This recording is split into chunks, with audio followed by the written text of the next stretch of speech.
Assalamualaikum warahmatullahi wabarakatuh. Halo sahabat sejuta kisah. Mudah-mudahan kabar Anda hari ini baik, selalu dalam lindungan Allah Subhanahu wa Ta'ala. Jumpa kembali bersama kami, channel yang selalu menghadirkan kisah-kisah nyata misteri yang menarik untuk Anda simak. Dan kesempatan kali ini kami akan berbagi sebuah kisah nyata misteri yang berjudul Desa Gondomayit Part 1. Malam ini, izinkan saya memulai sebuah cerita yang pernah diceritain oleh seseorang yang menurut saya spesial karena saya udah kenal dia lama sekali. Meskipun gak pernah satu sekolah, satu kampus, satu pekerjaan, tapi saya udah nganggap dia abang kandung.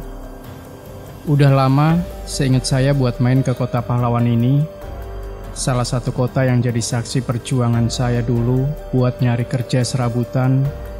Dan hari ini saya balik lagi ke kota ini buat ketemu seseorang yang gak tahu kenapa selalu bikin saya kangen wejangan beliau. Namanya adalah Mas Damar. Ngomong soal Mas Damar, saya jadi ingat sebuah cerita di mana beliau menceritakan salah satu cerita pengalaman beliau yang menurut saya menarik. Terlepas dengan sebegitu ngerinya cerita itu, tetap saja cerita ini adalah cerita yang selalu saya ingat. Cerita tentang Desa Gondomayit. Desa gila, kata Mas Damar. Matanya masih menatap ke sana kemari, seolah peristiwa itu membekas di ingatannya. Gila bagaimana? Saya bertanya penasaran. Bagaimana nggak gila? Setiap hari selalu saja ada orang yang mati. Kalau tidak ada yang mati, katanya justru mengundang musibah. Percakapan kami sahut menyaut membuat saya semakin penasaran. Sampai pandangan saya teralihkan. Mas Erik, sosok yang juga saya kenal akrab, datang, duduk dan memesan kopi. Di sini saya melihat Mas Damar melihat Mas Erik. Rik, ini loh, ceritakan cerita kamu dan aku yang zaman masih kuliah.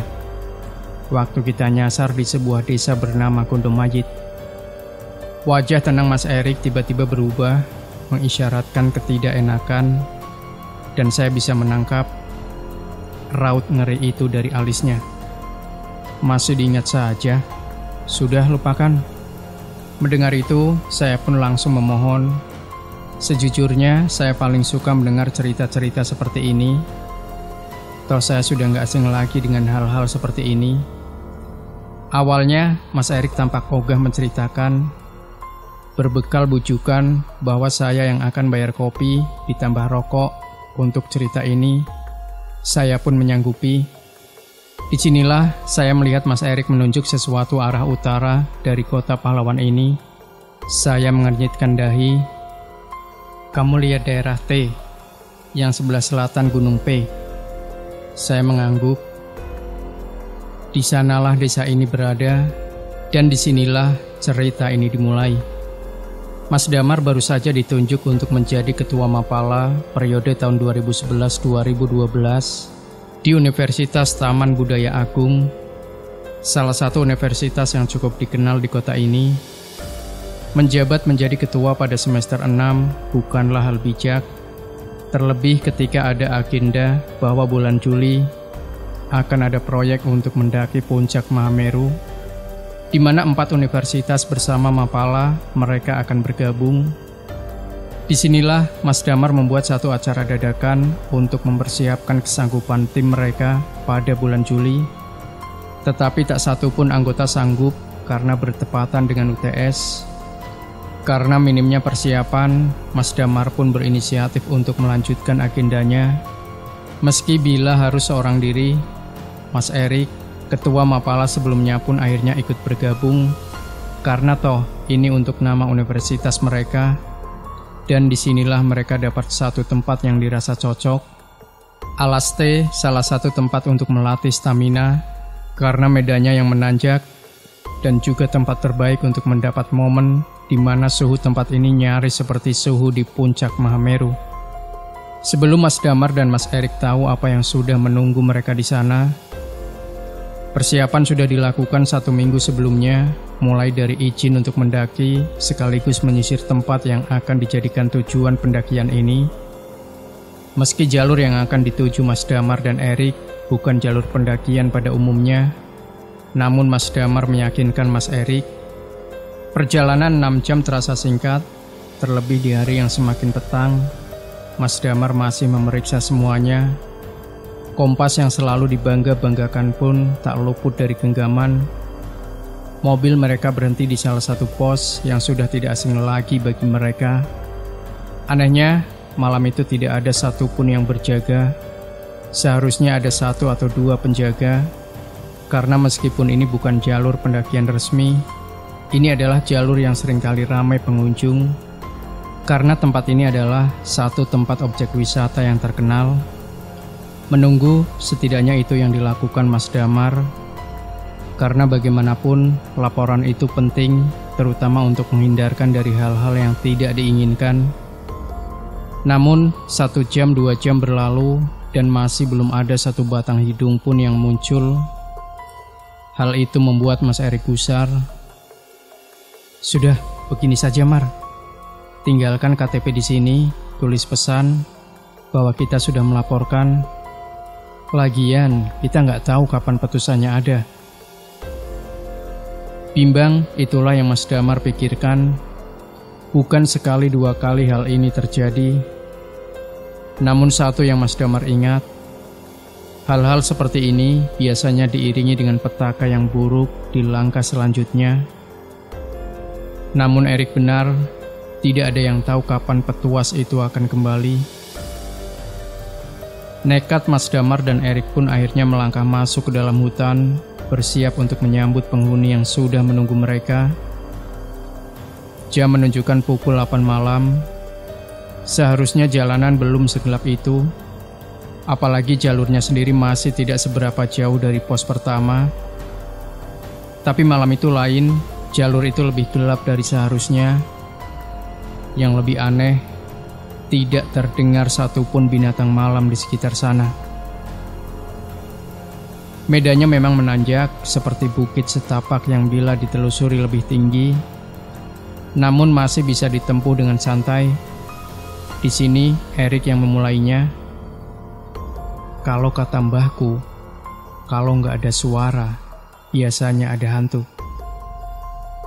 Hus, dijaga mulutnya. Tidak baik ngomong begitu, kata Damar. Ada yang membuat Damar sedari tadi tidak tenang, berjalan di belakang Erik. Seharusnya tidak ada lagi sesiapapun di belakangnya. Namun, bulu kuduknya berdiri sedari tadi. Bukan kali pertama Damar merasakan ini. Selama dia mendaki gunung dan masuk ke hutan-hutan seperti ini, bulu kuduk atau leher meremang sudah menjadi makanan sehari-hari. Namun perasaan ini berbeda, seolah-olah yang ini jauh lebih mengintimidasi. Namun Erik tak merasakan apapun. Melihat Erik membuka jalan dengan parang di tangannya, setidaknya memberi ketenangan pada Damar. Sampai ia akhirnya mendengar suara lain. Damar berhenti disusul Erik. Rik, panggilnya. Erik mendekat, menatap Damar yang leluasa mencari-cari pandang.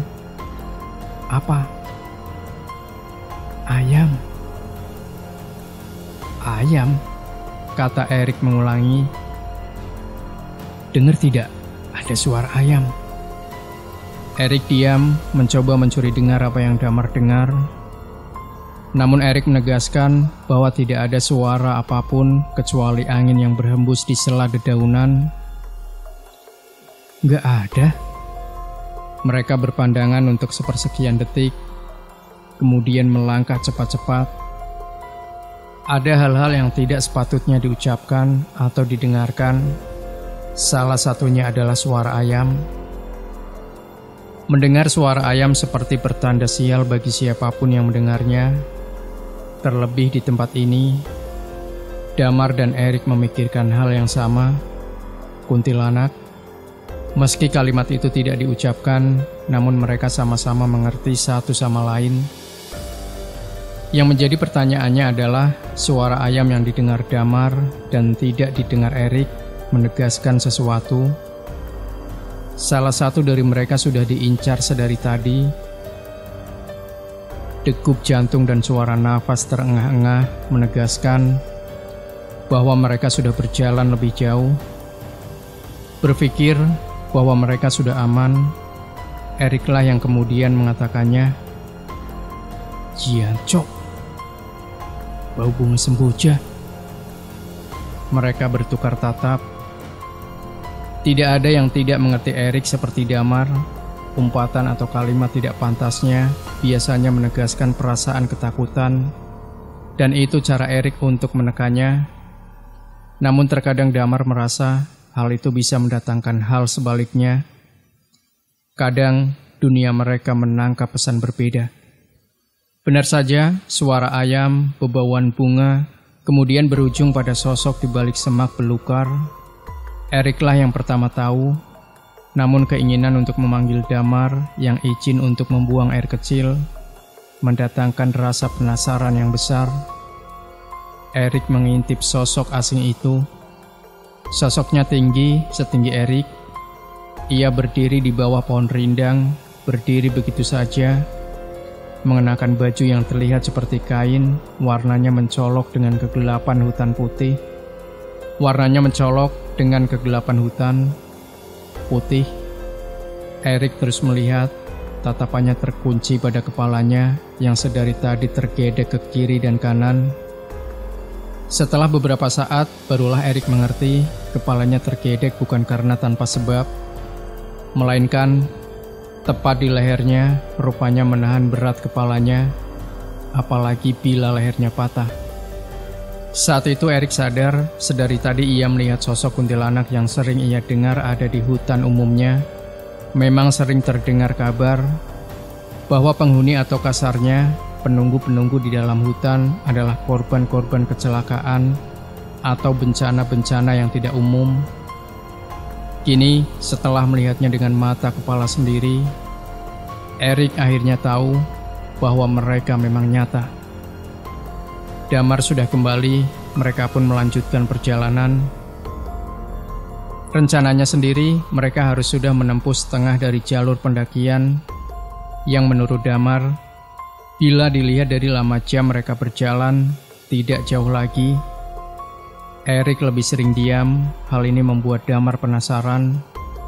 Asap rokok mencoba mencairkan suasana, namun Erik lebih memilih diam.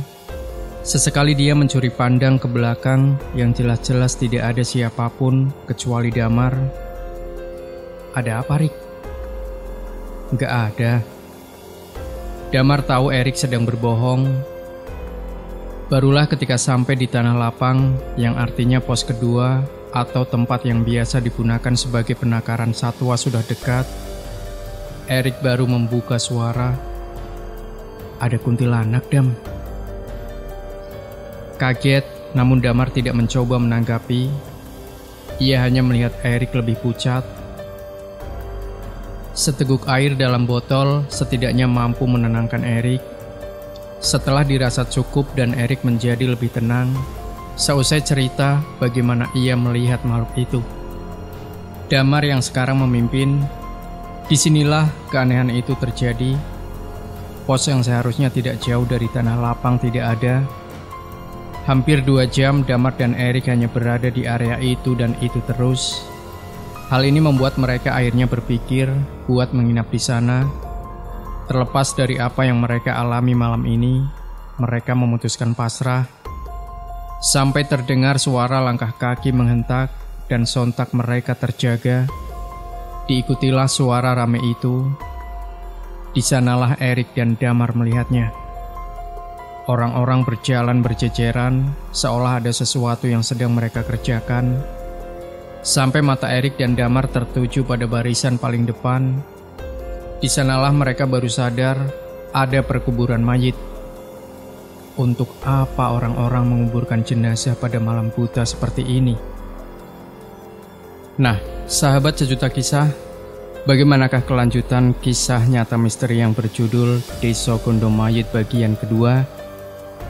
Pastikan Anda sudah subscribe dan jangan sampai ketinggalan untuk mengikuti bagian yang lebih menarik dari kisah ini, yaitu bagian kedua. Jangan lupa tinggalkan komentar Anda, like dan share video ini, subscribe channel Sejuta Kisah, dan kembali nantikan kisah-kisah nyata misteri terbaru dari kami setiap harinya. Sampai jumpa. Wassalamualaikum warahmatullahi wabarakatuh.